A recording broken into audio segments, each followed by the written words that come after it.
Shelter Insurance has covered a lot of miles and a lot of cars and drivers since 1946. We like knowing we have you covered, so you can just sit back and enjoy the ride. Shelter Insurance. We're your shield. We're your shelter. Ask Shelter Agent Mark Manning about Shelter's competitive insurance rates.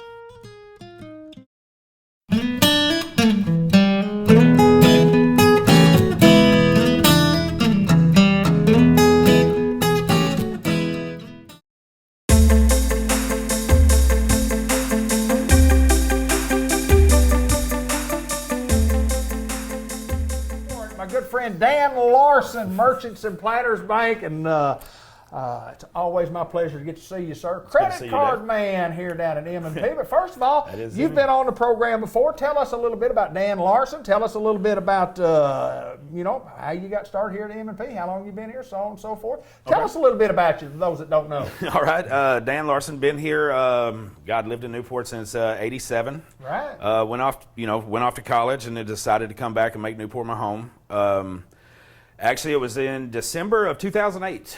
Came up here, applied for a job, went through the interview process and got it. And this December, it'll be 11 years. Wow, wow. Well, kind of look back when you started. What were you doing when you started, and what have you progressed into? I started out as a teller, okay, out at the North office, out on the highway there. And I want to say it was after about a year and a half, I had the opportunity to take over the debit card department. Okay. And I jumped at that opportunity and moved downtown. Once, I want to say I worked at debit cards probably about 5 years, 6 years. Okay. And then had the opportunity to take over credit cards. Right. And so at this point, I'm still over debit and credit cards, but it's just kind of working with anything that's card related. Well, I know this, that the technology has really changed. Talk about the change in technology from day one at the bank until where we are today. From that end. Yeah, it's interesting. When we first started, you had your debit card, you ran it, swiped it. Now there's chips in every card. There's all kinds of, and I know this sounds crazy, but there's fraud everywhere. Oh, absolutely, sure. People know, they know how to get on a computer. They know how to, do anything. Now they have a bunch of different stuff. We have what they call mobile wallets. There's a contactless EMV where you don't even have to. You can put a card on your phone and just walk up and throw your phone over the top of it, and it'll charge your card. And I mean, the technology is crazy, and what is even crazier is trying to keep up with it. Well, I know that. Especially for a community bank. Absolutely, and in a community bank, but no doubt that when you start talking about resources, when it comes to credit cards and debit cards, I mean, you're the one who's doing all the legwork and getting it all done. And anytime that if you do have a problem, if you need a new card, if you call down here, they're going to say, okay, let me get you to Dan, and you're just the guy you talk to.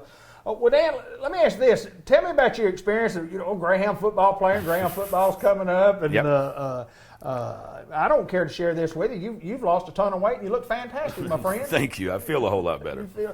Talk a little bit about being part of a community bank and what that means. What do we mean when we're talking about a community bank? Well, the community bank, more than anything, is just we're here basically for the community. Yeah. So we want to be here. We want it to where they can have a personalized banking experience. You don't want, a lot of people that have other banks, when they call into something, they're getting a recording on the phone, and then you hit this number to go to here and here. With here, it's just any problems anybody has, anything like that, we encourage you to call. Just give us a call, talk to us. Actually, that's probably one of my favorite things about my job is being on the phone and helping people that do have problems. It's just trying to get different problems, resolved. And well, there's no doubt that you're a people person. You've always been a people person, and you like to deal with people. Yep. And you don't find that a lot in the industry anymore. Like you say, you get to talk to a computer, and the computer says, I can understand full sentences. I can understand full sentences. Please say your full sentence, and we'll get you to where you need to get. But all right, now tell me where the debit and credit card department located. You're located where? In the Solution Center, downtown Newport, right here on Front Street. Stop in anytime. Come and see me. I have no problem, talking to anybody. And especially if they want to get a credit card, we do have applications online. Keep applications at all of our branches.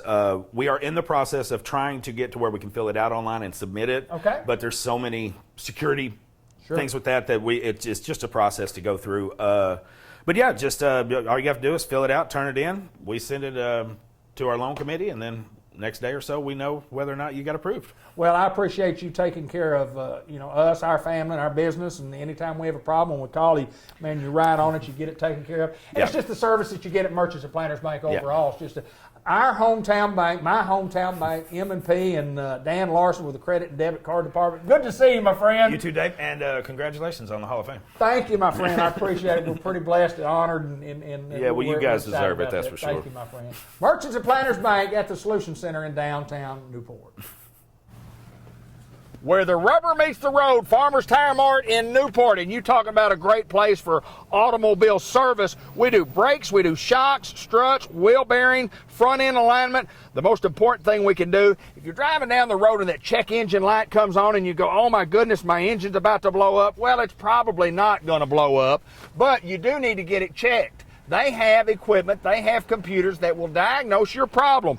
Call them at 523-6735. Make an appointment, bring it in, let them put their computer on that. They'll tell you why the check engine light came on and then what it's going to take to repair it. Lots of general maintenance, preventative maintenance on automobiles at Farmers Tire Mart. You can look us up on Facebook at Farmers Tire Mart Inc. /Facebook.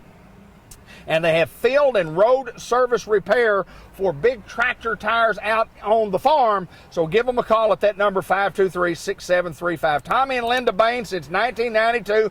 Marty Bain Brown, daughter, helping you with your tire prices.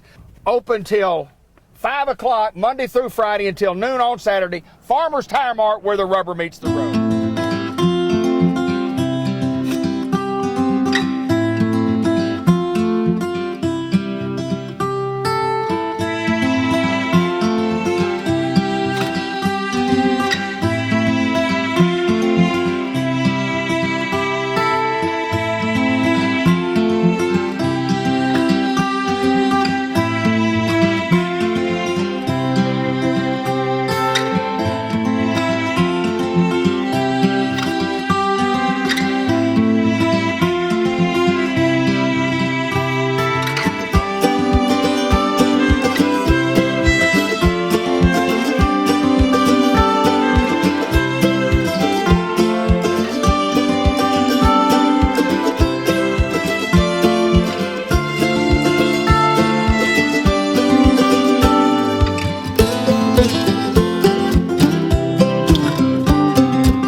At the Jackson's Funeral Home, the 1900 block of Malcolm Avenue, and Karen Ribley joins us once again. I get to see you 3, 4, 5 times a year. I know. How's it going? It's going well. Good. Good deal. Good deal.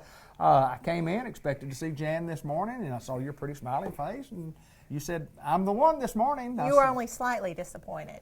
Well, I was just saying, I just interview folks, and I love interviewing you. You and Miss Jan, y'all give tremendous information, and you do tremendous things in the community that kind of leads us into what I want to mention today. Recently at Newport High School, matter of fact, yesterday on the day we filmed, had their first I guess, in-service day where the teachers came and Mr. Brett Bunch welcomed his new staff and new superintendent. And his I guess theme for the year is leading the way, and Jackson's Funeral Home, as always, leading the way. And kind of tell us what Jackson Funeral Home did for Newport High School yesterday. We went out and served some breakfast to the teachers just to show our appreciation to them and our support for the school systems in our local community. So we had orange juice and milk and all kinds of good things over there. A lot of fun giving back, no doubt about that. Oh yes, we love to do things like that. And of course, we support all our local schools here and local schools in Northeast Arkansas, and Jackson's Funeral Home does. And why is that important? Why does that resonate with this particular funeral home? Why do we do those things? I think it's because we are all from this general area. Yeah. We've grown up here. We love the people here. We want to see the community succeed. You want to have good schools and a good rapport and support system.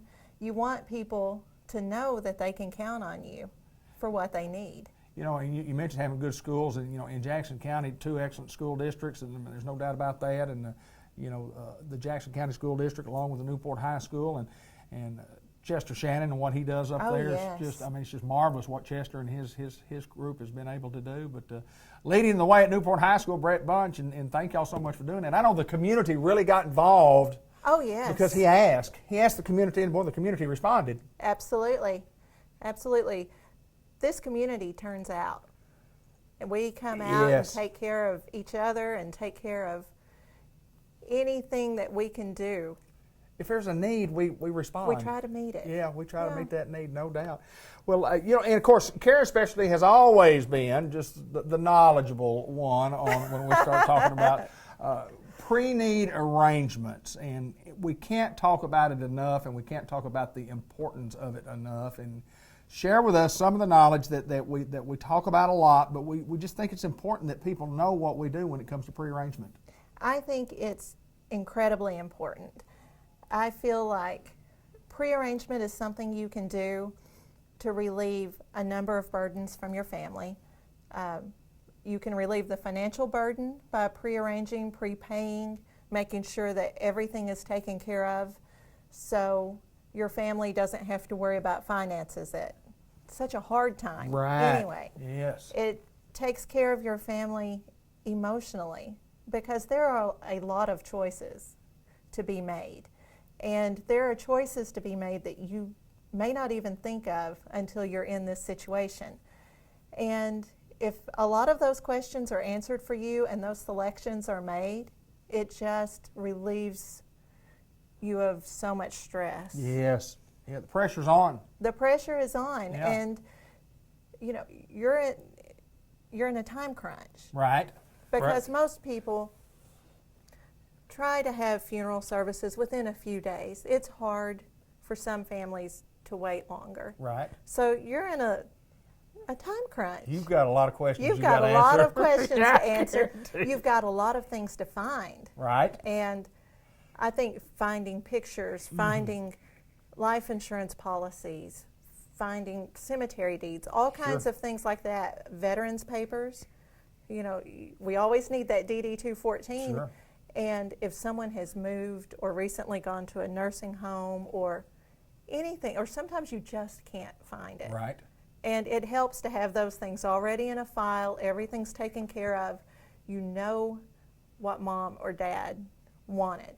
There's no question. Right. It's taken care of. I think it is the greatest gift that you can give your family. Yeah, I think so too, and I've said this many times.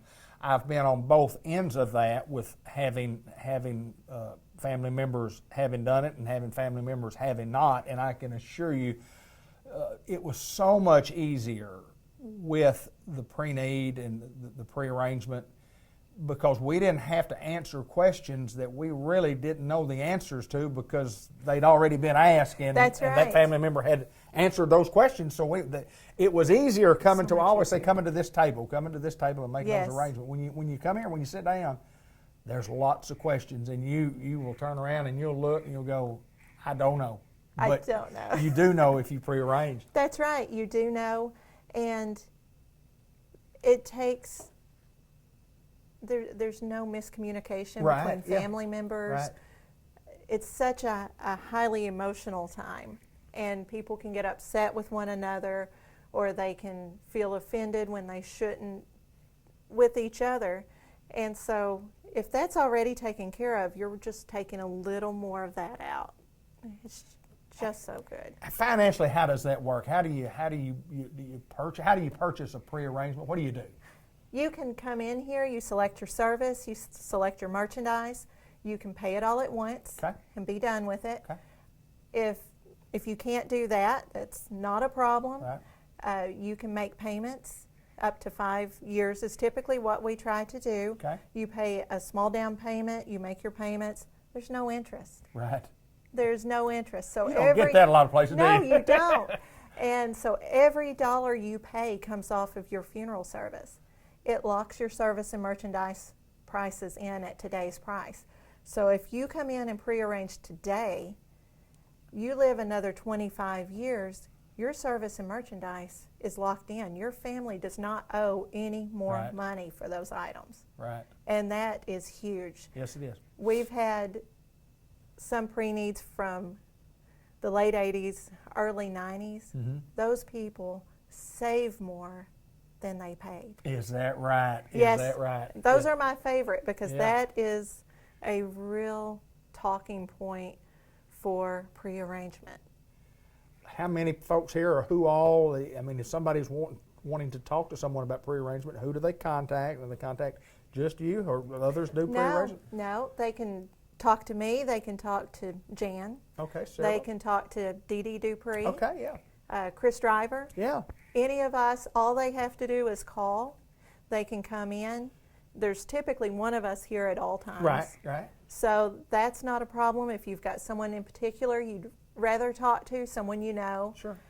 just call and we'll make sure we're here. Well, I know it's a good thing to have. Certainly hope that you folks would, think about that and maybe talk to these folks about what they can do to help you. And it's always my pleasure to get to see you. And congratulations on the big day yesterday at Newport Schools, leading the way. And Leading the way. Jackson's Funeral Home was right in front at the Oh, opening yes. meeting, of the Yes. school year, leading the way. And I think it's going to be a great year for the Newport School District. And thank you very much. Thank you. Karen Ribley at the Jackson's Funeral Home at the 1900 block of Malcolm Avenue in Newport.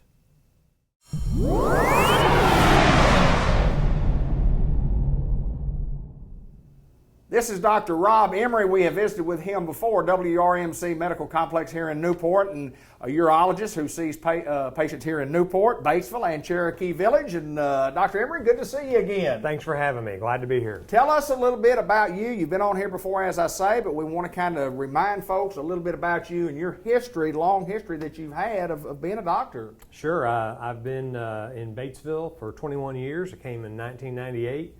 And about the third week I was there, I started coming to Newport. So I've been coming to Newport for 21 years, just about every Wednesday. So I feel like I'm part of the community over here. You have been here a long, long time, and we certainly appreciate you. We're here to talk about prostate cancer, and a big free prostate cancer screening that we have coming up.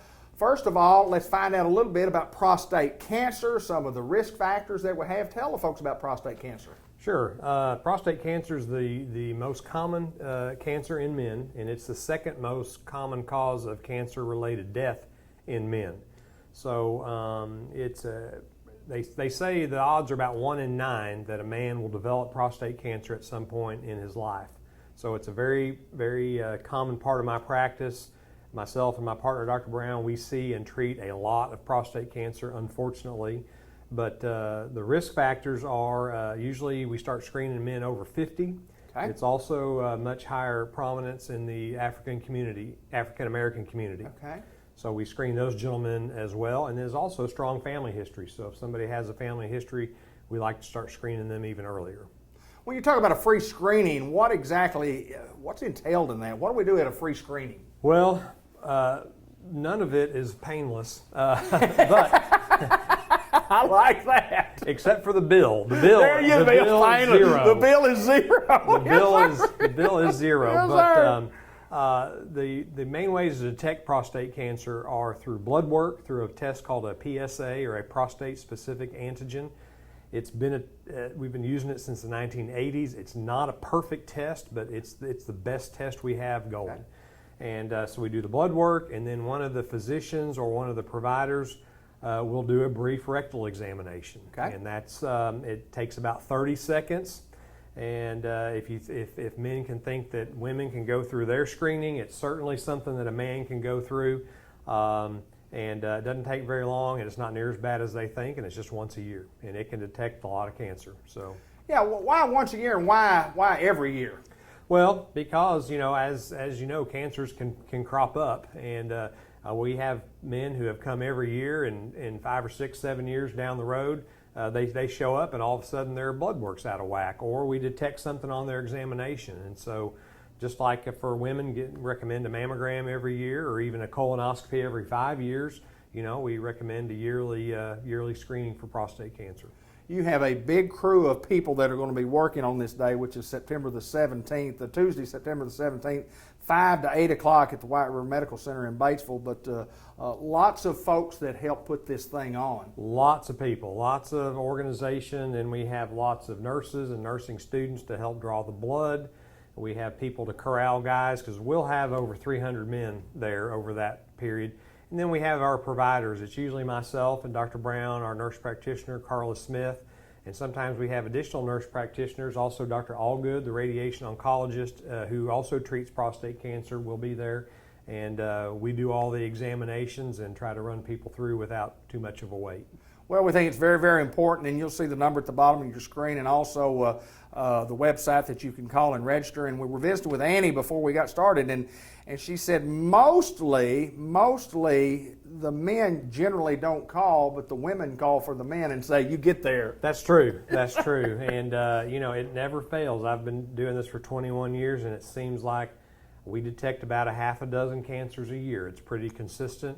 And and almost all those are going to be caught earlier than if they had waited, until they started having symptoms, or maybe waited till their family doctor screened them, later in the year or whatever. So it makes us feel good when we're able to try to help those guys. I wish we found zero, but sure. The facts are we don't. We find some, but we feel good about helping those guys out earlier. I think everybody that's alive today knows somebody, or maybe a lot of somebodies, who's had prostate cancer, and obviously the early detection is totally the key to getting that done. It is. Prostate cancer is one of those that it can be cured.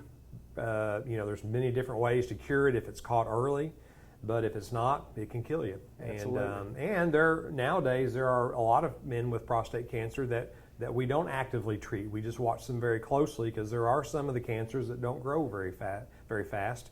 And so, just because you have it doesn't mean you're going to have a major surgery or have chemotherapy and all these horrendous things. A lot of times it can just be managed and watched. So we just want to catch them early.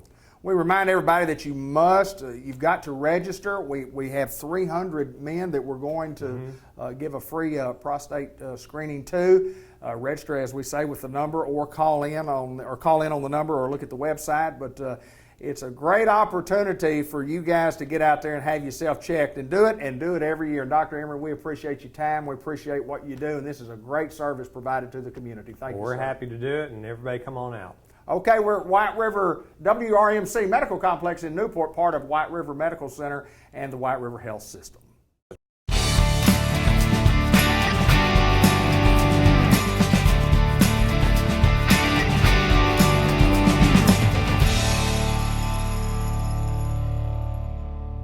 I get to visit with my good friend John Chadwell each and every month, and a few more times than once a month, but at least I get to come and visit and talk to the public. And we're going to talk about the Arkansas Development Toolbox. But first of all, welcome back to the program, my friend. Well, thank you. I'm glad to be here. Everything is kind of hot and going at NEDC, and you've got lots of things going on down here that we talked about. But we've got something special here with the Arkansas Development Toolbox. I don't know what it is, and I suspect that you do. Well, I hope I do, since we're developing it. Yes, sir. The Arkansas Development Toolbox is what we're calling a seminar we're going to have on September the 5th, and it's going to be all day long. It's going to be 8 to 5. There are so many different programs that are available for housing development, for commercial development, business development, economic development, community development, and it's all out there. USDA Rural Development has programs. Small Business Administration has programs. The federal government's created opportunity zones. They've created new market tax credit zones. You've got PACE energy grant zones. All of this stuff out there that can help developers, can help businesses, can help people who want to see something happen in a community. And then that's on top of all the agencies like Arkansas Economic Development Commission, the Small Business Development and Technology Center, all of these organizations that also have, in addition to loans and grants, have technical support. So they can help you figure out, well, where should I put something? Or what's my market share going to be if I go here? And all of these resources are out there, but there's no one place you can go to find out about all of them. Gotcha. And so if you're a housing contractor and you said, man, I wonder what's out there that would help me, do a new housing development. Or if you're a commercial contractor and you want to build a building, a strip mall building, or maybe you have somebody who's come to you and said, hey, I want to put this kind of business in and I need to lease a building, would you build to suit? Well, what kind of programs are out there? What kind of opportunities are out there? Or maybe you want to take a historic building and you want to do something to it. What kind of programs are out there to preserve a historic building and make it into a business?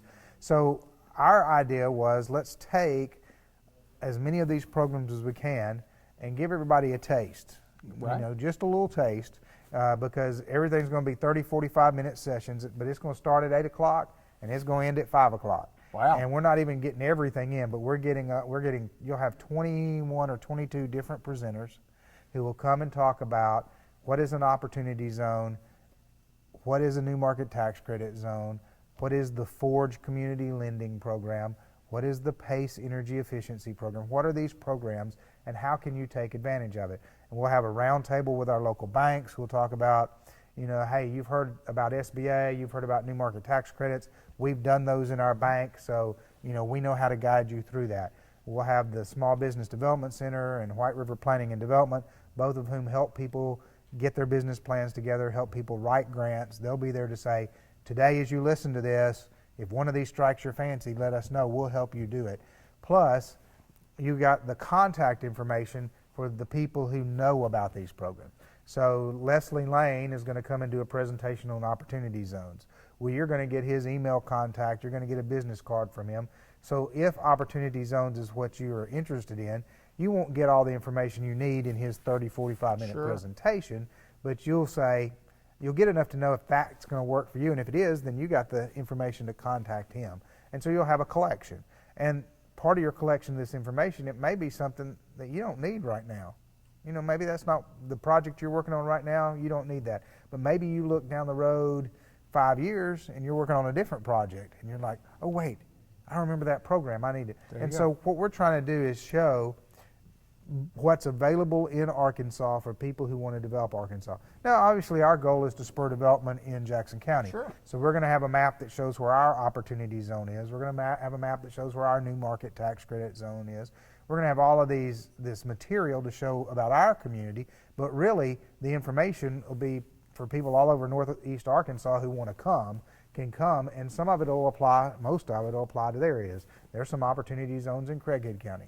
There's some opportunity zones in Independence County. So as you look at the areas, what we give will work anywhere. And we hope that it's something that will continue each year just to plug in the new ideas and the new information of different opportunities people have to develop. Well, when you talk about development, and that's what we do, I mean, we want people to be able to be successful. And for people to be successful, you need information. And to find that information, as you said earlier, we've got to go over here to find some. We have to find some over here. We have to find it here, here, here. You just have to go to several different places to find that. This is going to be all in one building at one time. That can be a tremendous amount of information that can help people make intelligent decisions about what they're trying to do. Exactly. And sometimes there are deadlines of when you have to fill out your application for this. So sometimes you can only be so far in the process, when you have to apply for this. And if you've gotten further down the road, well, I'm sorry, you've gone too far, you don't qualify for that. And what we need to do is, when I get somebody come into my office, several times I've had somebody come in and say, okay, I'm starting a new business and I'm over here. And I was like, man, I wish you'd come in over here because I could have gotten you lined up with this. Right. But you've gone past that point right Right. now. And so we want to get the information in people's hands as they're making the decision so that they know what comes along each stage and when to apply and how they can take advantage of it. The programs are out there, and the people who have the programs want people to use them. You know, they're excited about people using them.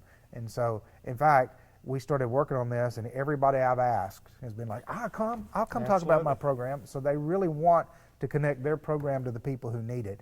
And so if it's out there, it's available, we need to get our developers and our folks here using it.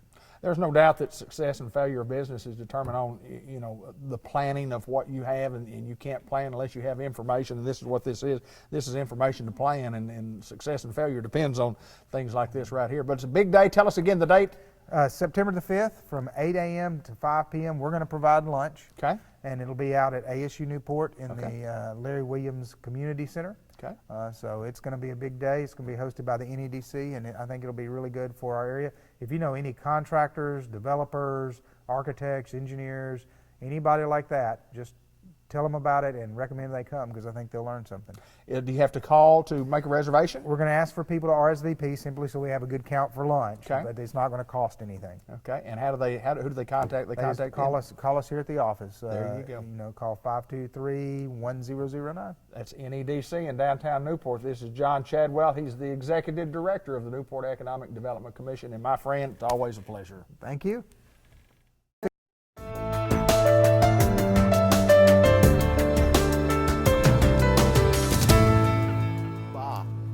What is that? Brick-a-bracker firecracker, sis boom ball, Bugs Bunny, rah rah rah. Y'all remember the old Looney Tunes cartoons? Yes. I'm not. Our generations do not part that much that I'm going to remember that and you're not. Do you remember Deputy Dog? Yeah. Do you really? Yeah. Really? Yeah. Yogi Bear? Yogi Bear. Gee, Oh, Yogi. Gee, Yeah. Yogi and Boo Boo? Yeah. You're kidding It's a me. picnic basket. It's a picnic. We got to do a show. I just look young. I'm actually like 75. I look fantastic for 75. You look marvelous. I know. Marvelous. What about Deputy Dog? You Deputy remember Dog, Deputy yeah. Dog? Oh, man, Hong it's Kong Phooey, Yeah. #1 super guy. awesome. What else you remember? Oh gosh, well, we used to watch Three Stooges reruns. Of course, I Love was Three not. Stooges. Are you a Barney guy? I call it Barney. Andy Griffith Show. I'm a Barney guy. I'm not. Well, I like Barney, but I wouldn't. Oh, I'm like, a Barney It was guy. not the Barney show. It was No, the Andy it was Griffith to me. show. Yeah, Andy Griffith Show. But I'm a Barney Here's guy. my one big problem with that whole show was why is it called the Andy Griffith Show, but he was Andy Taylor? Andy Taylor. I don't know. Because he was Andy Griffith, but he was Andy Taylor. I don't know. Do you want to do this show, or you just want to talk about it? Oh, I don't. It's going to be just about as informative if we just do this. This is Dr. Gavin McDowell. We're going 3, 2, 1. That's how we do it. We just get on here and talk, and we're not trying to be professional. We're just trying to be adequate. Adequate. We have delusions of adequacy. We are at Customized Vision Care, and we're going to leave all that on there because we like doing it that way. That's just what we do. That's we just who start, we are. What's up? Sup? We're having fun, aren't we? I like to think we are. Where are we located? We are in the Village Mall in Newport, In Arkansas. Newport. And do you have other locations that you? Yes, currently Pocahontas, Yes, Arkansas. Pocahontas, right off the Arkansas. square in Pocahontas, yeah. Okay. What's going on up there at Pocahontas? Y'all just doing some Eye vision care? Vision Care, watching all the a little bit removed from all the hubbub of all the national news agencies coming in for the big coverage of the murder thing. Oh, Yeah. they'll be in there. Mm-hmm. As a matter of fact, my son's playing baseball, and they were in Florence, Kentucky last night, and the umpire got caught in traffic. And the traffic, because the president and the vice president were there, and they were going to make a speech down on the river, and the traffic was so backed up because they had the freeway shut down that the umpire couldn't get to the game. But that's okay. They got another umpire. Just guess it got him out of the stands. That doesn't have anything to do with how That'll you be business, just about as reliable as the guy that was stuck in traffic. Hey, especially since your boy's a pitcher. That's right. Yeah. And the umpire wasn't there. He was stuck in traffic. So you got an office in Yes. I need to give you some of my business cards to give your son to give all the umpires that he comes across. Because I'm certain all They all of them need need some vision care. glasses. They need vision care. They need vision care. You know, I got that close one time to having business cards printed. Had my logo on the front, and on the back said, "You need new glasses." And it was designed to put under people's windshield wipers who parked poorly. So that They would close. get it. I was talked out of it though, They would but I get still it. think it's a brilliant idea. I think it's about you need new glasses. You Yeah, can't park right. yes. Come see You me. can't see yellow lines apparently, or you don't see the color blue. Yeah, blue means don't park in there. Yeah, blue. I mean, That's not. You gotta have. You gotta have. and they you gotta can't seem to sticker. find the cart corrals either. I know. You know that is I guess it's a pet peeve of mine of why you can't take your cart and put it in the corral, as you call it, because you leave it right in the middle of. Here's these customized cards right here. Yeah, but I wanted to have something on there about how your parking was really, really bad. That's what it says on the back of this one. It does not. You can't That see says- and you don't know how to park. Find a new doctor. That says community chest. I'm all up in the pop culture of my You youth took a now. chance on that one, didn't you? I did. Get it? Get it? You Took get chance? Chance? Oh my! Yeah, I get it. Here you go, baby. Oh, it's under the boardwalk. I know all about Illinois and Indiana and the red ones and all the railroads. Monopoly. What was the one I always got? I would always get the green ones. It was Marvin Gardens. Oh, that's yellow. Green. I thought No, yeah, I didn't know. Yeah, green was North Carolina or something. no. Pennsylvania. I thought that's a railroad or something. Boy, this show. Oh man, we have gone off the rails. Yeah, we have. Off the railroad, 4 of them. Go to jail. Go directly to Go jail. directly Do to not jail. pass go. Do I'll not still- collect how I'll many still dollars. carry one of those get out of jail free cards Do you? in my car, so Just that in way, case? just in case I get pulled over. Like How many dollars do you not collect since you go to jail? Do not collect. $200. That is correct. This guy. But if you get Park Place and Boardwalk and you can put a hotel on that, you can win the game. Yes. Yeah. Utilities. You have the water utilities, electric utilities. What I think I like most about it is that it had the just inherent ability to destroy a family. You know, you just Oh yes. Yeah. make somebody you ends up mad, yeah. flipping the board over, and What little piece did you like to use? I was either the puppy dog or the shoe. Or I don't the know shoe. why I always liked the shoe. My brother always wanted the race car. The car. I had a brother that wanted the car. I did the ship from time to time. Yeah. Top hat. Top hat was a good one. Man. What do we do here? Customized vision. Apparently, improv comedy team that's yet unnamed. We do want to talk about something because I saw something on the internet the other day.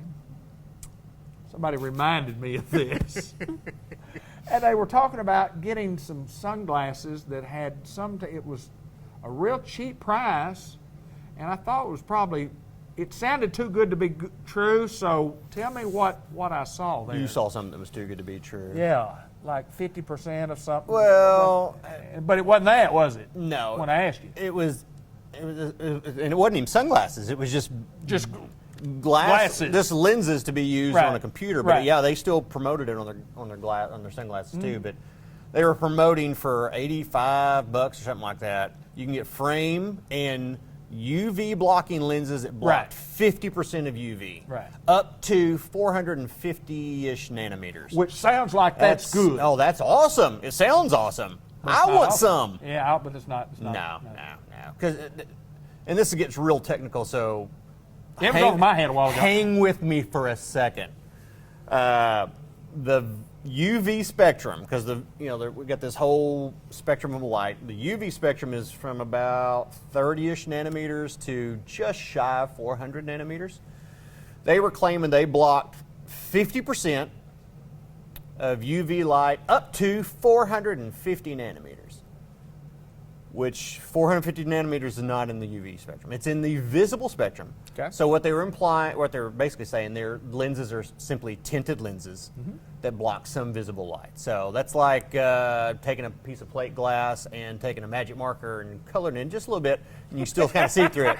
That's blocking something up to 450 nanometers. I got you. But on top of that, since the UV spectrum is 30 to 450, what they were saying when they were blocking was only blocking a very, very, very small portion of the two possible UV bands, UVA and UVB. So if you go out and see sunglasses, just general sunglasses over the counter, they're going to talk about how it blocks UVA and UVB.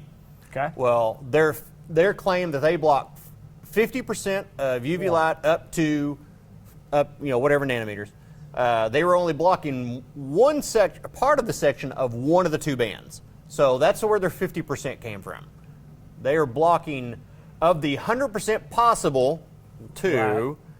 They're blocking 50% of UV. Of part of one of those, yeah. Right. So it wasn't a good deal. No, it's actually.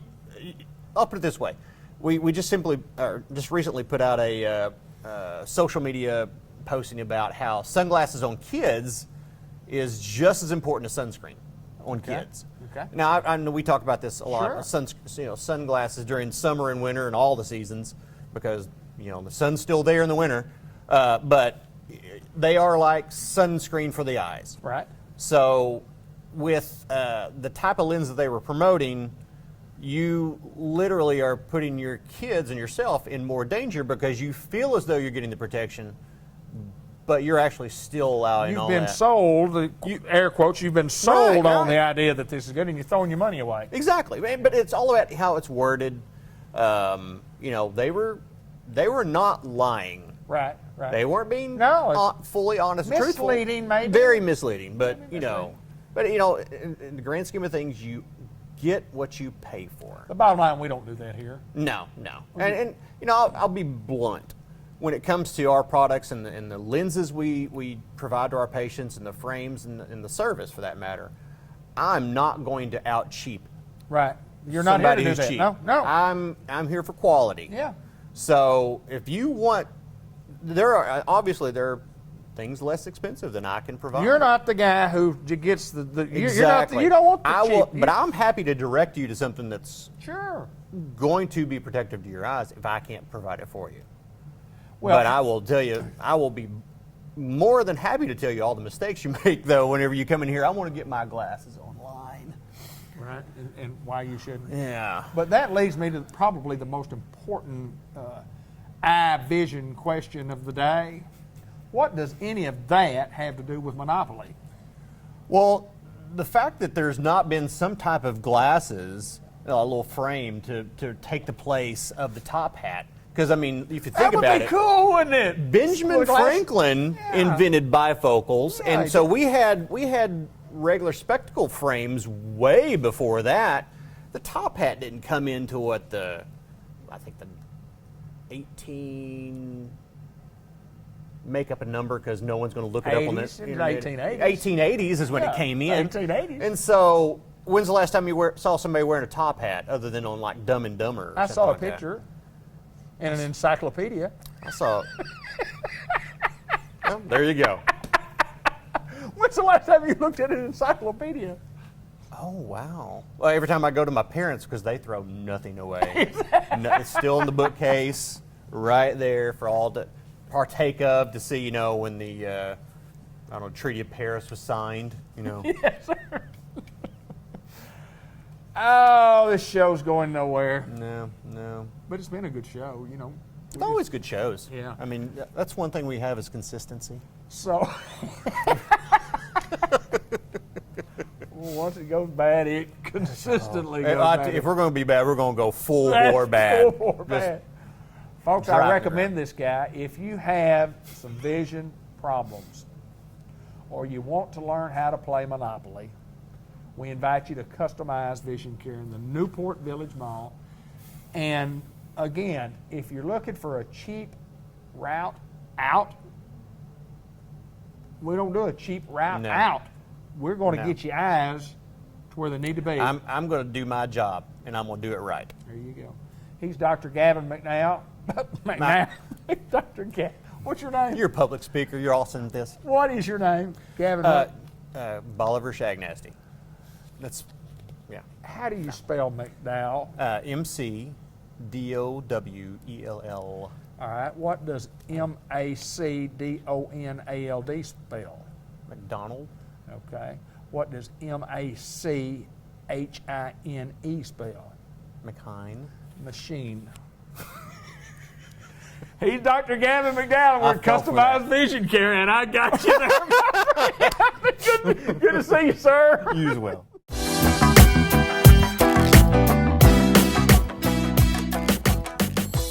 Hello everyone, and welcome to the August edition of the Farmers Supply Association Agriculture Report. I'm Randy Klepechka, agronomist with Farmers Supply Association.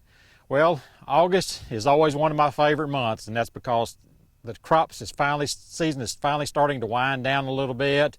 You know, harvest typically will start in August, and I think it will again this year. We probably won't have as much harvested in August this year as we typically do, but I think we'll have some rice and some corn both harvested this month. So certainly glad to get to this time of the year, glad to finally start winding this crop down and see how it's going to turn out. Looking at our crop situation right now, there's a wide range of development out there, and we've talked about that all year really. But looking at our rice crop, we've got rice that has just now reached the mid-season point, the internode just starting to move, just getting into that reproductive period. And on the other end of the spectrum, we've got rice where the heads have turned down, it's turning yellow. You know, we're really close to draining some, and again, certainly we'll harvest some by the end of the month. Looking at soybeans, again, another extremely wide range. We've got soybeans that were just planted within the last couple of weeks, have just emerged within the last few days. On the other side of the spectrum, we've got soybeans, you know, that where the pods has reached full size and the soybeans within the pod are starting to expand. So, you know, a wide range of everything, so still a lot of management considerations to make at this time. I think our crop is going to be pretty good except for some of that extremely late planted stuff. Talking about our rice, I think we've had some pretty good temperatures during some of the pollination and grain fill period on the early planted stuff. So I think we have potential to have a good rice crop. Now some of the late stuff, you know, maybe has lost a lot of potential because it's just so late. Soybeans, real similar situation. Our soybeans that got planted in May and June, I think, are going to be pretty good. You know, we've got some timely rains now. We're starting to irrigate.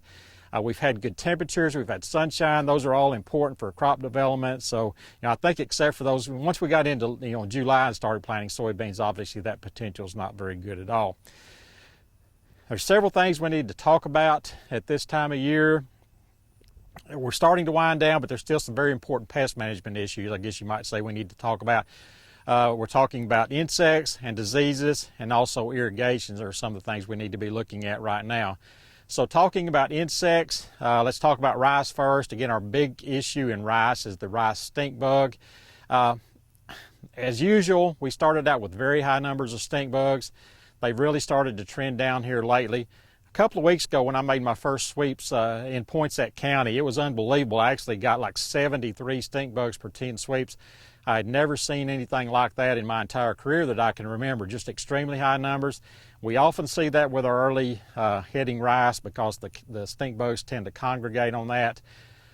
Just a little side note on that, I told the farmer to spray those, recommended spraying the next day, which was a Tuesday. Went out there to check again on Wednesday, and it was just incredible. I only found like one live stink bug in all my sweeps. So these insecticides, the Lambda and those kind of insecticides are incredible at knocking those numbers down. So they do a great job. And then once the headings really start spreading out and more rice starts heading, those stink bugs disperse and the numbers go down. Today we're taping actually on August the 5th, and I've checked some fields early this morning, and the numbers were really low. Checked some fields around here. We're in the Wiener area today, just north of Wiener, and the numbers were really low. There were several times that I made 10 sweeps and didn't get any stink bugs, and other times maybe one or two. So they dispersed, and you know, again, the numbers are a lot lower, but we still need to keep watching our stink bugs in rice until we're about 60% hard dough or 60% color in that panicle. We could still get reinfested and have some more come in. We especially need to watch our late rice, but we need to watch all our rice until those heads are about 60% hard dough.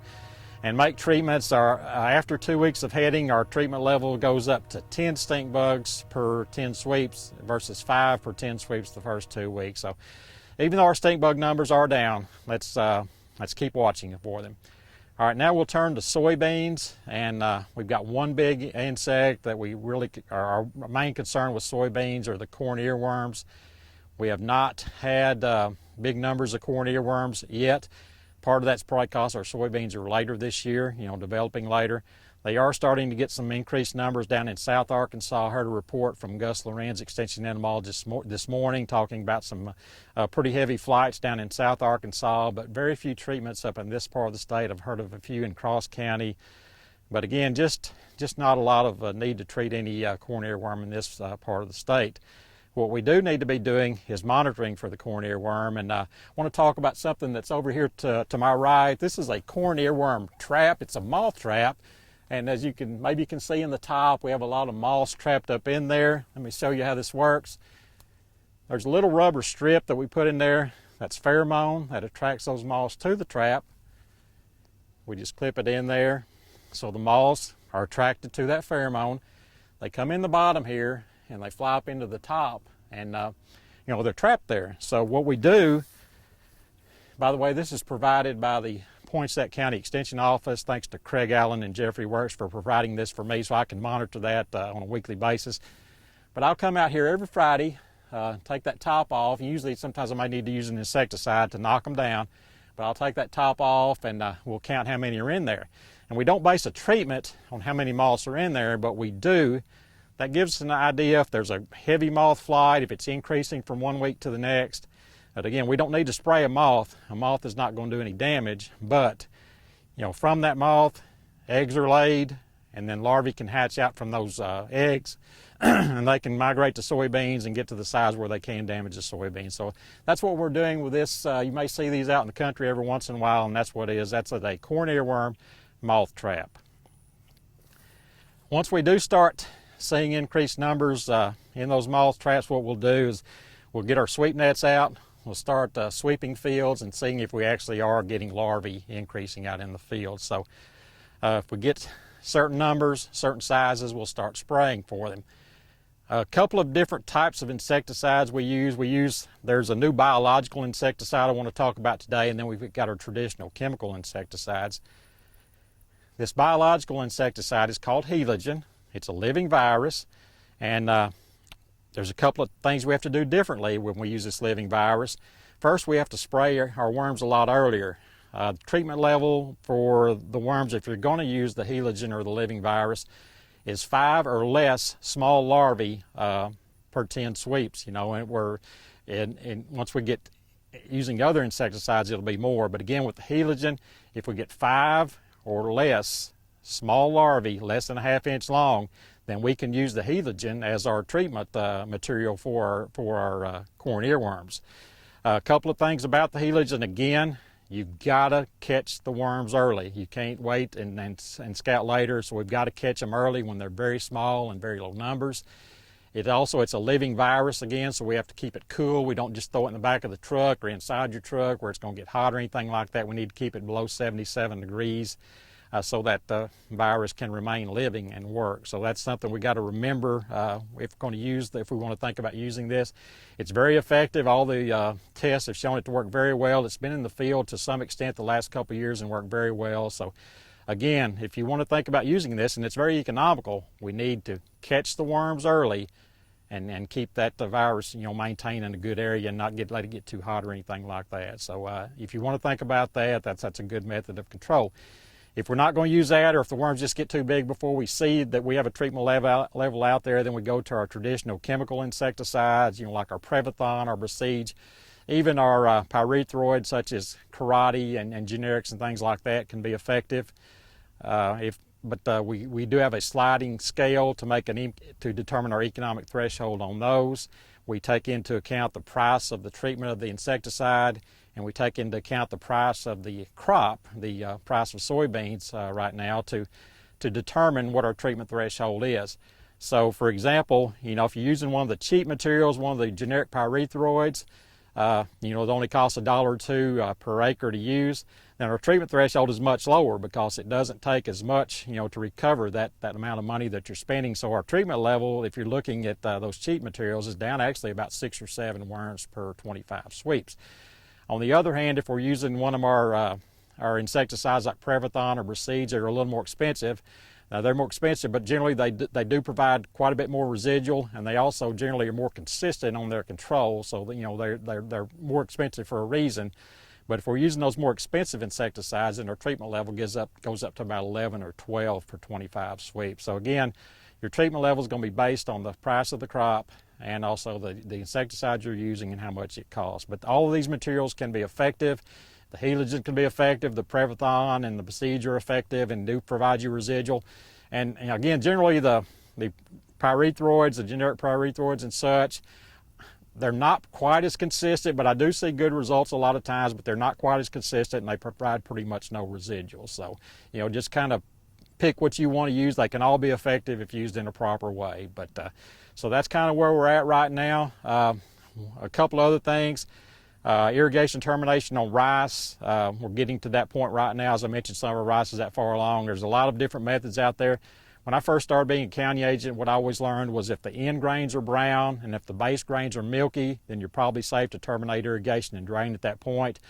Looking at university recommendations, they say on our silt loam soils, if you've got about 2/3 of the panicle is brown and dried up, and hard dough, then you can go ahead and drain. If it's clay soils, you only about 1/3 of that panicle needs to be brown and hard dough to drain. So, and also looking at the DD50 program, it's based on 25 days after 50% heading. If at that point you can drain it according to that. For long grains, for medium grains, they take a little bit longer to dry down, so the recommendation on the DD50 there is 30 days after 50% heading. So a lot of different ways of expressing that drain date, but all of those are pretty darn close when it comes down to it. So if you got any questions on any of that, feel free to contact me through Farmers Supply Association, and hopefully next month we'll be talking about some yields. This has been Randy Klepechka with your August edition of the Farmers Supply Association Agriculture Report.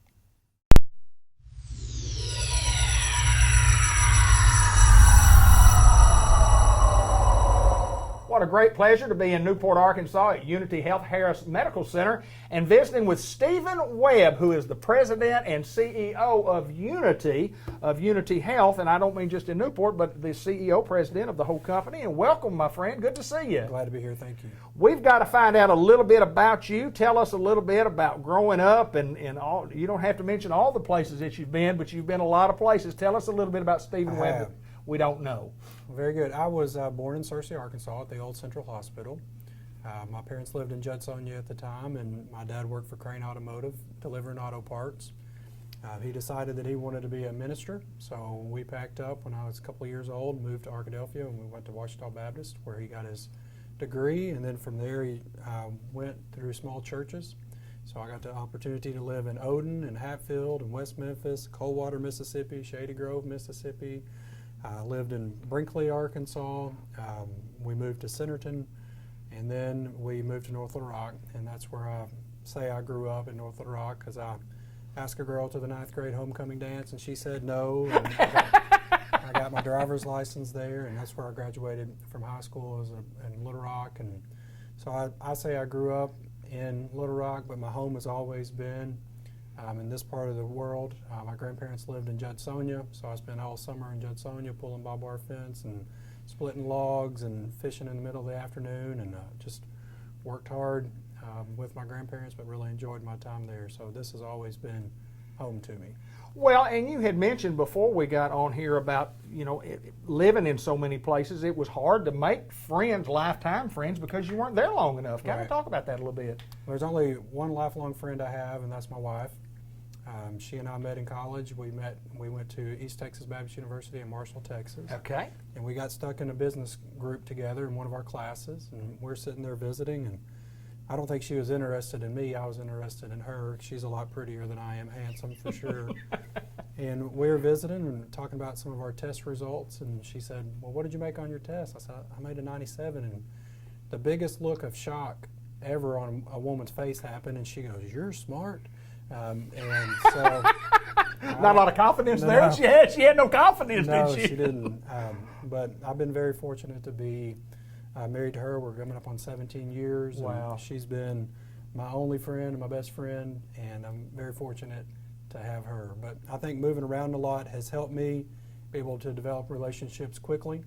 So that's a skill that you have to learn. And when you go to so many different places, I see that as an opportunity for me to get into a new situation, to be able to adapt, and to be able to build relationships quickly. And that's helped me as I've grown professionally. Well, in college, where along the way did you decide that healthcare services? When did you decide that's something that you would be interested in doing, and what made you lead yourself in that direction? Well, there's two things that led me in that direction. I spent one summer doing a lot of manual labor between my sophomore year and junior year in college. And my parents said, son, I want you to put a shirt and tie on. We got a great opportunity for you. You just go need to interview for it. So it was with the city of Port Neches, Texas, 7 miles off the Gulf of Mexico in southeast Texas. So I put my shirt and tie on, went in, interviewed, and they said, great, show up Monday morning, put some jeans on, you're going to be riding the garbage truck. So I spent the summer working for the city. It was a great experience for me. I worked with great people. The gentlemen that I worked with cared a lot about the work that they did, but it really helped me focus on my studies in school. So I went from an average student to a Dean's List or Dean's List with honors student and graduated.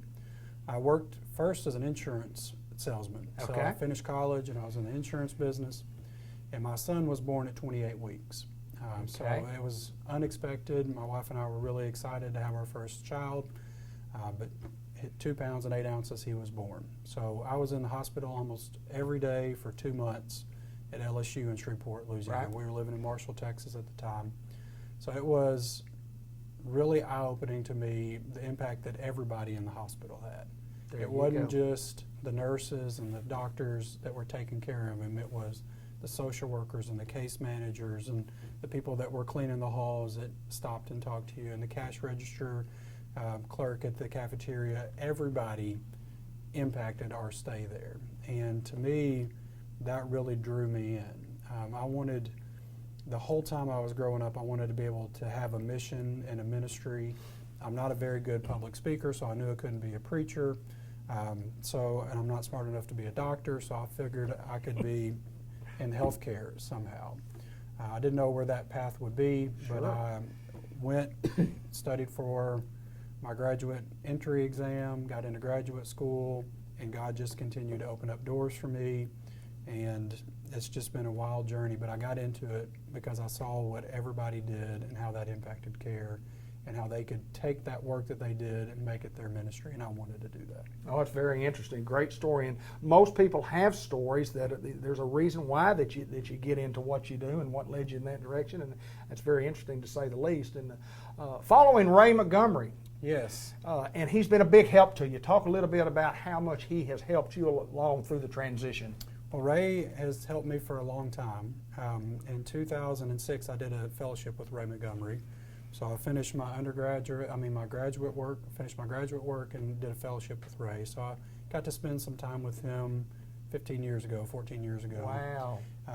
Then I went to Texas and had the opportunity to be CEO of a hospital, and then moved to Stuttgart and spent a couple of, the last decade here back in Arkansas. But Ray has stayed in touch with me over those years. When I came into this job, Ray's been a tremendous help to me. He continued to stay on and to help coach and mentor. We actually eat breakfast together every 2 weeks, and I say, Ray, tell me about this. And so he's been there, willing to give history and help me understand why decisions were made in the past. And so my first year has been more of a learning journey, just listening more than talking and trying to understand history. And Ray's been very instrumental in that. And he recently joined our board. So he's been able to even help guide some of those discussions, and so I think it's wonderful that he's been willing to stay and help us. Tremendous knowledge that he can bring, Yes. obviously. Let's talk a little bit about the vision of Unity Health. First of all, generally speaking, as a whole, what's kind of the vision? What are we looking to try to do? We're trying to make sure that we can continue to take great care of our patients. So we've got our mission and our vision, and we want to make sure that we provide that quality health care for the communities we serve with compassionate care, and that's what we're focused on every day. And when you think about health care today, we got to be prepared to be in markets where you can take more risk and you can adapt and change. So my vision for Unity is for us to continue to be a quality hospital. We're very fortunate that out of a 5-star rating scale, we're a 4-star facility. So we're one of the few acute care hospitals in the state that we're able to achieve that. And we're going to continue to get better in quality. We're going to improve and be better today than we were. But I want to think about Unity as being an innovative hospital and healthcare system. What are we doing to take better care of our patients? What are we doing to improve the quality of life? And how are we doing that in a cost-effective way so we don't have a service that nobody can utilize because it's too expensive? So that's what we're working on to grow into the future, is how can we be innovative and how can we meet our patients where they are and continue to provide a high level of quality care. In Newport, Arkansas, we have become a better hospital when it became Unity Health, and innovative services that we have here, and we continue to grow. And I mean, it's been a big plus for this hospital to be here, and a big plus when Unity came on board to accept that responsibility, and we certainly thank you guys for doing that. Thank you. You're an interesting man, to say the least. I know that. And before we got on, and I don't care to share this, you told me you weren't a big talker, but man, you've got a great vision about where you want to go and where you've been and where you need to be, and also in Newport, Arkansas. You got a fantastic staff right here, and a good working staff here in Newport too. We really do, and I'm very proud of the work that they've done at this hospital. They applied for the Governor's Quality Award, and they got the Achievement Award in their first year, which is phenomenal. This hospital's been recognized for the entire state as one of the best small hospitals in the entire state. Dr. Jones was the best physician in the entire state. I mean, we got a lot to be proud of at this hospital. We've added service. You mentioned just that. We've added a new psychiatry unit to our facilities here, and that's been a great addition to this community. We've added new services like mammography. Right. So you don't have to travel somewhere else to have that done. And we just look for ways that we can continue to invest in this community and make sure that we're meeting those healthcare needs here. Stephen Webb, my friend, good to meet you, sir. Pleasure to be able to talk to you. We're at Unity Health Harris Medical Center in Newport, interviewing Stephen Webb, who is the president and CEO of Unity Health. Thank you, sir. Thank you, David. Appreciate it. Good to see you. Yes, sir.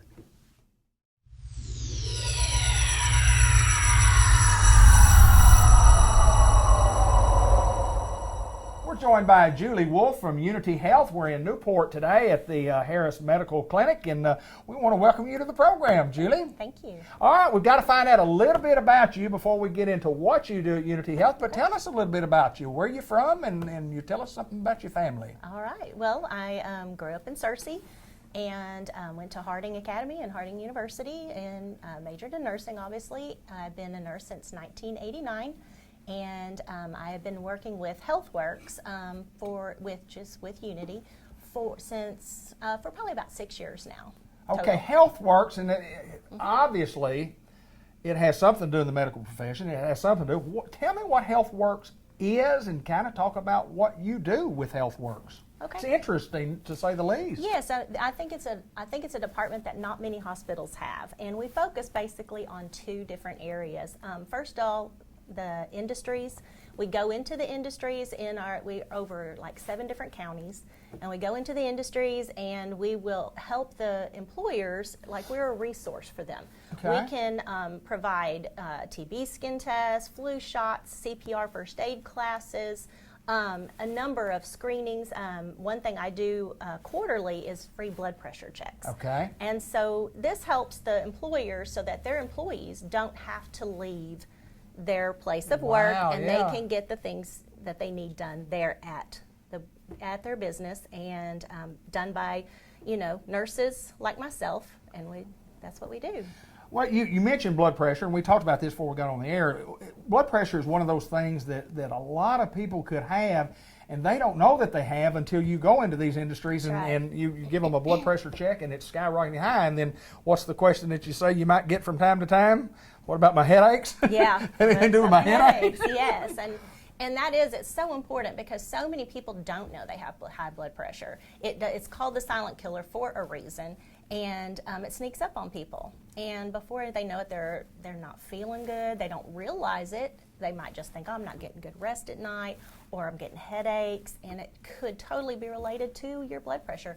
And just treating, it is the easiest, most inexpensive screening that we can do by helping people, and to realize that they may need to go to the doctor and get this done. It's a precursor. Hypertension is a precursor to other serious diseases. And so our department also focuses on education and teaching the community about different diseases and how they can prevent it from, even just simple thing like going to the grocery store, and how they can go around the perimeter of a grocery store and get your meat, your fruit, your vegetables, and stay out of those middle aisles because it's all full of processed food. I mean, it's simple things like that. And also, like this morning, I was at the senior center over here and doing the blood pressures, but I was also teaching each person that came up about dehydration. Right. Because that's so important for our seniors right now, to be hydrated. Are you drinking plenty of water? Sure. I had a handout for them, and I wanted them to be sure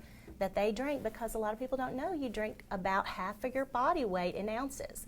And that's a lot of water. That's a lot of water. So it's things like that we also do. But quarterly blood pressure checks is one of the main things that we can do. So how'd you get started? How did the HealthWorks get started with community health? I mean, somebody had a brainstorm. Somebody said, look, we need to start doing this. How did this get started? Because it's great that you do that. It's a fantastic service to communities that you serve. Right, it is. And it started over 20 years ago, actually. Ray Montgomery, our former CEO, this was kind of his baby, actually, and he wanted us to start this department. Of course, I wasn't part of it then, right? But we actually do have a nurse that is still with us, and she was at the beginning of this program. So it's fantastic, I think, in just educating the community and preventing people from actually having to be in the hospital. It sounds kind of contradictory, but we don't want people in the hospital. Sure. This actually helps and saves the employer's money if we can cut things off too before it gets bad. So as far as going into industries, appointments, how do people, if somebody has an industry and they want your services, what do they have to do to get you to come? Yeah, they can just call our hospital there in Searcy and ask for HealthWorks, and then I am happy to come and see them, and we can I can call them, and we can just set up a time. I can come to Newport basically anytime. Right. Okay. And we can set up a time to meet, and whatever's time, maybe it's at break time for your employer or employees, or at lunchtime, whatever, shift change, and I can kind of meet whatever needs they have. You know, it's awesome that you know, as we go through life, we say, I need to go to the doctor, I need to have this checked, but I'm not going to go. I'm not going to go in and let the nurse check me out. But, I mean, this is awesome. I've been doing it for 20 years, and it's a great service for folks here in Jackson County. And you said you also work Woodruff County, is that correct? Well, we're over 7 different counties, but my territory is more Jackson County and Woodruff County. Wow. I know you really enjoy what you do. We talked about it before we got on here. And it's rewarding. It's rewarding. It is. The medical field and taking care of folks. And you said you had just, I mean, obviously you've made a life out of it, a career out of it. And looking back, would you change anything? Would you change anything? No. This was something that I love to help people. I love to be with people, and I can't think of a better way to do this. Well, if you need to get a hold of Julie and HealthWorks, you can see the number at the bottom of your screen right there, and that's the number that you call. And there's no doubt that, I mean, just talking to you, it was awesome. I did not know that we did that at Unity Health, and that is great. When the nurse comes to you, that's right. Julie, listen, thank you so much for your time, and good luck with your adventure with HealthWorks. Thank you. You've been there a long, long time, so I know you've been successful, and they like you at Unity. Thank you, Julie. Thank you. Let's continue on with more of the show.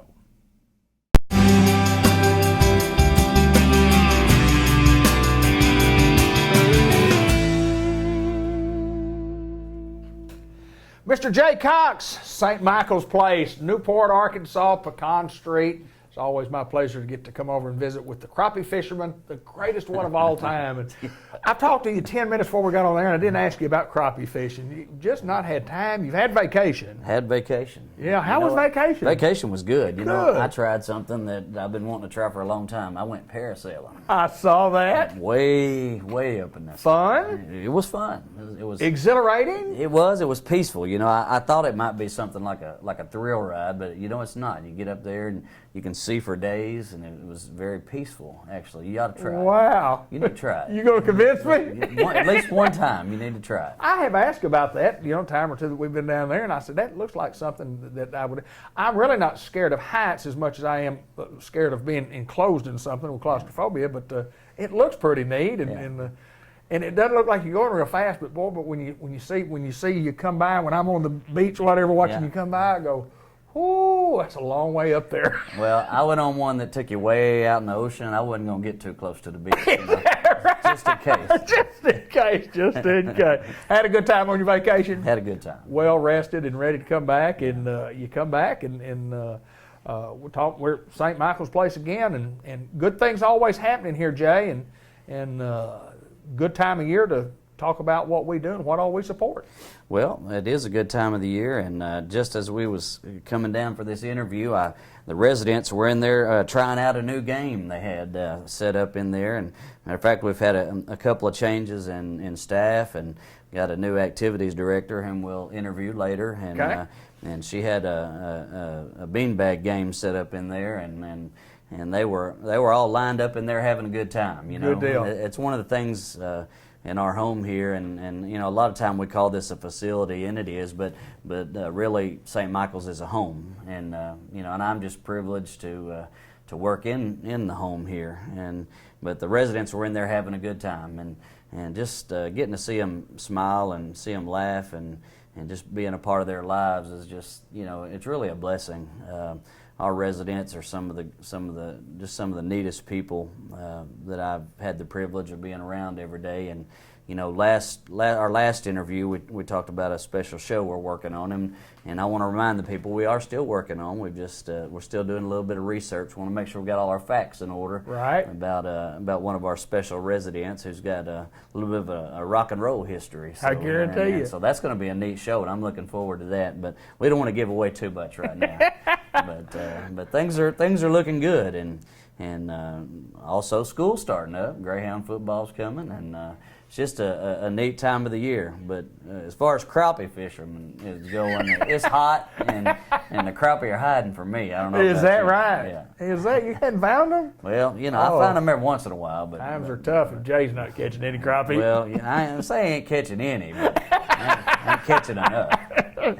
Well, I know you enjoy getting out there, and you talk about something peaceful. I've always enjoyed being in a boat, being out there, and in all fairness, a lot of times I like to go by myself, and I know you fish a lot by yourself. Yes. And good time to think and think about what's going on at work and what's going on in your life, and I know you think about a lot of other folks too. But yes. Back on St. Michael's Place, Jay, just you've got some experience of what you're doing right here. Kind of tell everybody again just exactly what you do here.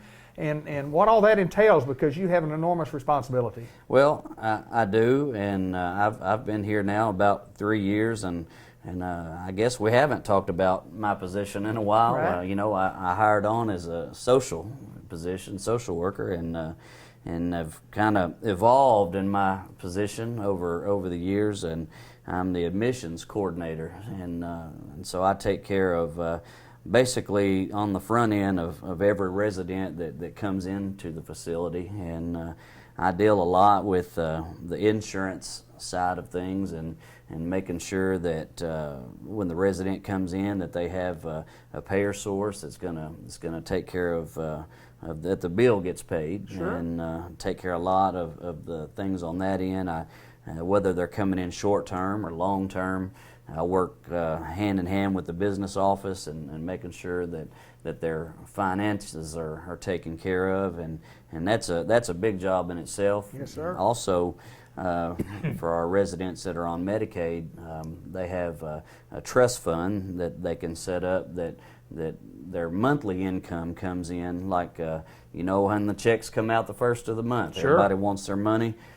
That's part of my job is maintaining those records and making sure that the residents get their check. They get well, in this case it's cash. They get their cash if they want. Well, also, one of the neat things that we do is if the residents want someone to go shopping for them, part of what I do is help organize that along with the activities department. Wow. We have someone that goes to Walmart or whatever store they want, and Sure. we take a shopping list and we go shopping for them, and just like at home, if you got a grocery list, we get a shopping list. If they want sodas or snack cakes, or if they need clothes, whatever the case may be, this is just like home. It is that. If your wife sends you to the store with a list, same principle. We get a list from not just one person.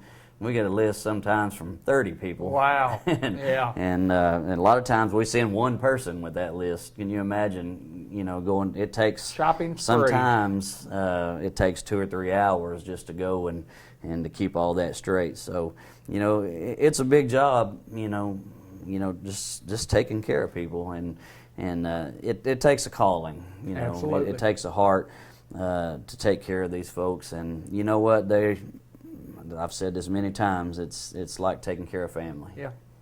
Well, these people become family to you because you're around them as much as, if not more, than your regular family. That's true. I mean, during the week you're spending 8 to 10 hours here and sometimes more. And it is a calling. You have to have a special heart to be able to work in a home like this, like you're saying. But I know you're doing a great job. You handle some marketing stuff also. It's just like what we do right here. It takes time to Yes. set up and do the show, and you handle some of the marketing end of it too. And I do.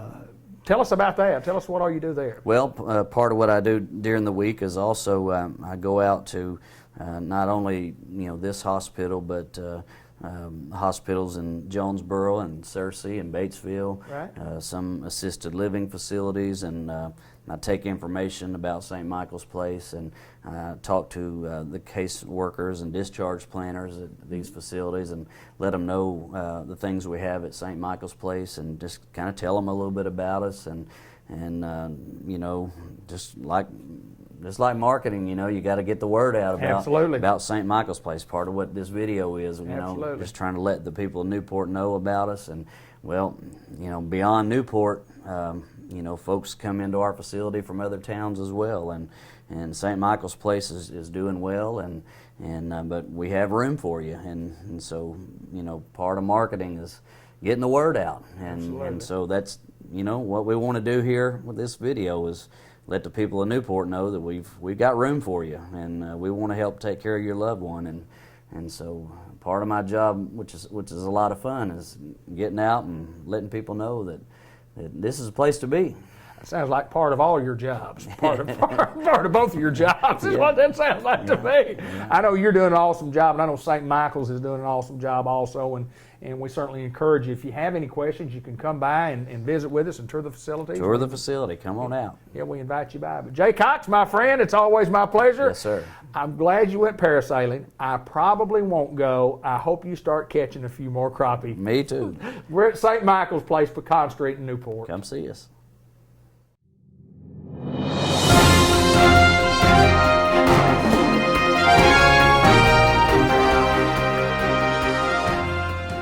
White River Area Agency on Aging, and we are filming in Batesville, Arkansas, Independence County today, and Sheila Goff and Melanie Martin join us we're going to talk about the foster grandparent program. And first of all, ladies, welcome back to the program. Welcome back to you, Sheila. How are you? Thank you, David. I'm doing great. Good. And Melanie, understand that you have been with the company for 4 years. We've interviewed Sheila before, but tell us a little bit about you starting out. Tell us a little bit about what you do here at White River Area Agency on Aging. Well, I started out in home services with the personal care inside the homes. I was working in the office. I did that for almost a full 4 years, and then I came and joined Miss Sheila at the foster grandparent program, and now I am doing recruitment to help bring in the foster grandparents for our program. When you talk about recruitment, first of all, we got to find out what that means. We're recruiting for foster grandparents. What is a foster grandparent? What does a foster grandparent do? And then how do you go about recruiting somebody like that? A foster grandparent is anybody who is 55 or older, meets some income requirements, and they go into the public schools, and they are emotional, physical, somewhat academical support for the children. There's a lot of children who, and they don't have to be special needs children per se, if they're lacking that emotional support at home. the foster grandparents are their support system at school. Okay. Okay. Sheila, what do these people do in when they get to the school? If somebody says, okay, I'd like to be a foster grandparent, I'm going to go into school, and I'm kind of be an advocate. I mean, what do they do? What are some of the things that they do for these kids? What do they do? Well, they're assigned children, and they usually will work like at a table with them, do some one-on-one. Okay. There's reading, math, Okay. other classwork. So they go in and they sit down. They're actually an extra help. They're extra help to the students. They're extra help in the educational value. And not only is this a volunteer program, but it's a program that we get paid. Let's talk about the pay. Yes, of course. It's actually a tax-free stipend. It's $2.65 an hour. That doesn't sound like much, but it could be someone's medicine being refilled, Sure. or paying their power bill. And it really does make a difference to them. They rely on it. Yeah, we say that it's a volunteer program, but it's a volunteer program where people get paid. Tell me about the program itself. How long have you been here, and how long have you been working with the foster grandparent program? I've been here 12 years, and I've worked with the program all that time. I started out as an administrative assistant. Yeah, okay. And then I've been the director for 6 years. Wow, fantastic. Where is the need? Where is the most need that we have along the way in foster grandparents? Of course, our program airs in Independence County, airs in Jackson County, but tell us where the biggest need that we have is. The biggest need is right here in Batesville. Is that right? It is. But other schools, too, such as Cedar Ridge Elementary, Southside Elementary, Midland Elementary, Sulphur Rock Elementary, and we have preschools at Sulphur Rock and New York that both would like to have more volunteers. And then at Batesville Preschool, there's a need for 8 foster grandparents. Wow, okay. Well, we need folks to get involved, and that's where Melanie comes in and the recruitment of these folks. And kind of give me how do you recruit these people? What do you do to get them involved? And we need to be recruiting, and we need to help. We need folks to step up and volunteer. We'll talk a little bit about how to do that in a little bit. But how do you get people to get involved? Here lately, I have been going to senior centers, especially because the program is so beneficial to the children. But at the same time, these seniors, a lot of them have lost a spouse, their kids aren't around, and so it gives them a great purpose. They are very proud of what they do, so it gets them out of the house. So I go to senior centers, I talk about our program, because again, usually that's the only contact outside of their home that these people are having. I have stopped off at housing little developments, low-income housing. I've put flyers out. I have talked to mayors of different towns, trying to get them involved with their senior community. And really, it's just me going around and talking about the program and trying to get people interested into doing it. Well, and if somebody is interested in being a foster grandparent, what do they have to do to get involved? What do they have to do? I mean, you're out recruiting, and obviously, what if somebody watches our program and says, that's something I would like to do? How do they do? Who do they contact? They can contact Mel or me, and my direct line is 870-612-3039. Okay. And mine is 870-612-3027.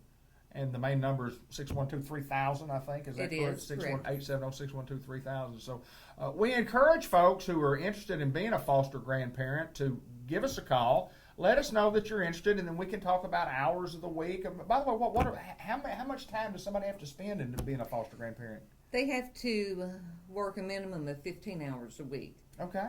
They can work up to 30, 35 hours a week if there's an actual need for that many hours. Wow, okay. Please do so. Please call one of those numbers. We need your help. And if you're out there and you have the time and you have the heart to want to devote to our children and society and get involved and make a difference in somebody's life, get involved with the foster grandparent program, because it is a great program at White River Area Agency on Aging. Thanks, ladies. We appreciate y'all so much. Oh, thank you.